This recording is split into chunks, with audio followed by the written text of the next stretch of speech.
ونصلي على رسوله الكريم أما بعد ঈদ মিলাদুন্নবী সাল্লাল্লাহু আলাইহি ওয়াসাল্লাম নামক বেদআত যারা উদযাপন করে থাকেন, তারা যখন আপনার সামনে কিছু ভ্রান্ত দলিল পেশ করবে, জাল হাদিস পেশ করবে এবং আপনি যখন সেগুলোকে খণ্ডন করে দিবেন, তখন সর্বশেষ এদের কাছে একটা শয়তানি দলিল আছে।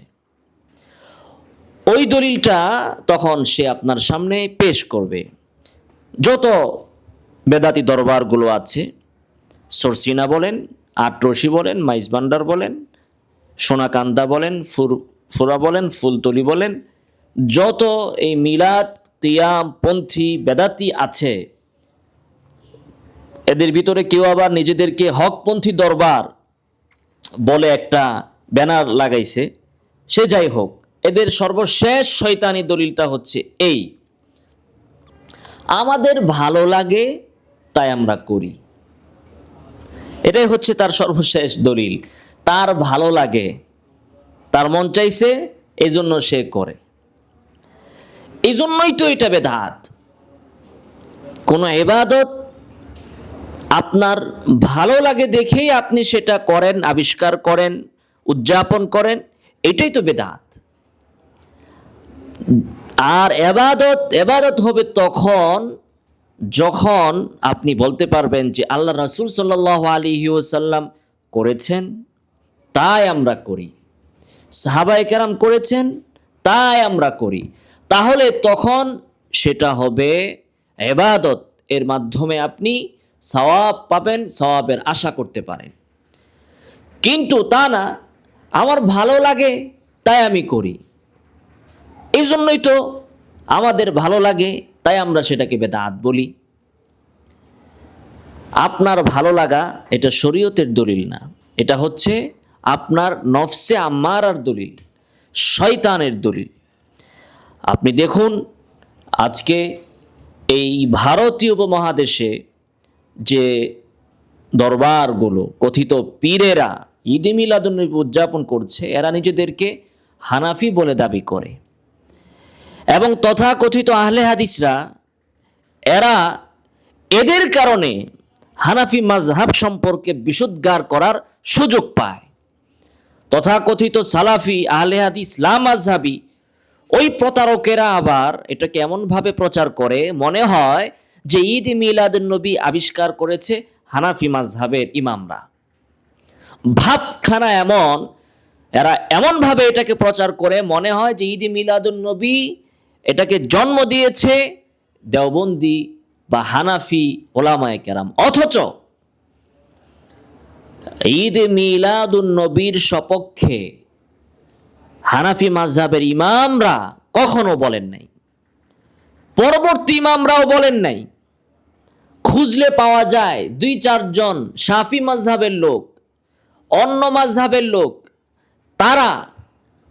তাও ঈদ তারা বলেন নাই।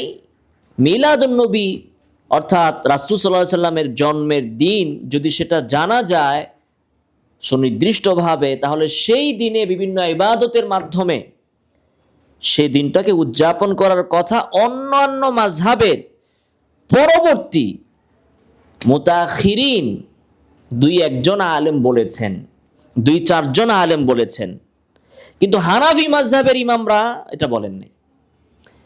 বেদাতের বিরুদ্ধে, এই ধরনের ঈদ মিলাদুন্নবীর মতো কুসংস্কারের বিরুদ্ধে হানাফি উলামায়ে কেরাম সবসময় তাহকিকের সাথে চলেছেন। অতএব হানাফি লেবাস ধারণ করে এই ধরনের পীরেরা, দরবারেরা যে ভণ্ডামিগুলো করছে এবং এদের কারণে হানাফি মাযহাবের বদনাম হচ্ছে, আইম্মায়ে আহনাফের বদনাম হচ্ছে, এর সম্পূর্ণ দায়ভার এই চোরা হানাফিদের, এই বেদাতি হানাফিদের। এরা কশ্চিনকালেও হানাফি নয়, এরা হানাফি নাম ধারণ করেছে।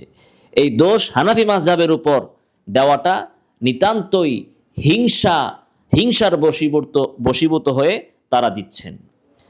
ইসলামের ভিতরে কোনো মুসলমান চুরি করলো, ডাকাতি করলো, অথবা আমরা যদি ধরি বেদাতিরাও তো মুসলমানই নিজেদেরকে দাবি করে, তাই বলে কি এই বেদাতের দায়ভার ইসলামের উপর আসবে?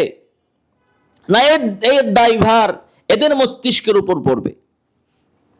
এর জন্য ইসলামও দায়ী না, এর জন্য হানাফি মাযহাবও দায়ী না। অতএব আজকে যারা হানাফি মাযহাব বলে নিজেদেরকে দাবি করছেন, হানাফি মাযহাব এই ধরনের বেদাত থেকে সম্পূর্ণ পূত পবিত্র এবং মুক্ত। আল্লাহ তাআলা এই চক্রান্তকারী, এই বেদাতি, মানুষকে বিভ্রান্তকারী, এবং এদের উদ্দেশ্য কি?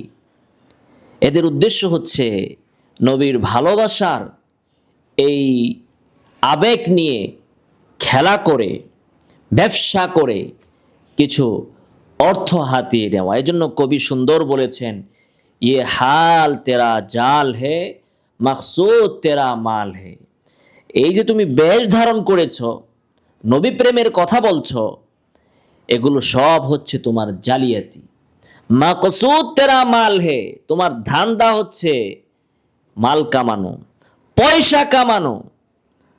জনগণ তো কুকুরেও তো ওই সমস্ত দরবারের সামনে যেয়ে মুততো না, যদি এই নবী প্রেম আর নবীর ভালোবাসার নামে এই বেদাতগুলো দিয়ে এরা মানুষকে বিভ্রান্ত না করত। তো আল্লাহ তাআলা মুসলিম জাতিকে, আমাদের বাংলাদেশের মুসলমানদেরকে এই বেদাতি দরবারগুলো থেকে হেফাজত করুন। আমিন। ওয়া আখিরু দাওয়ানা আলহামদুলিল্লাহি রাব্বিল আলামিন।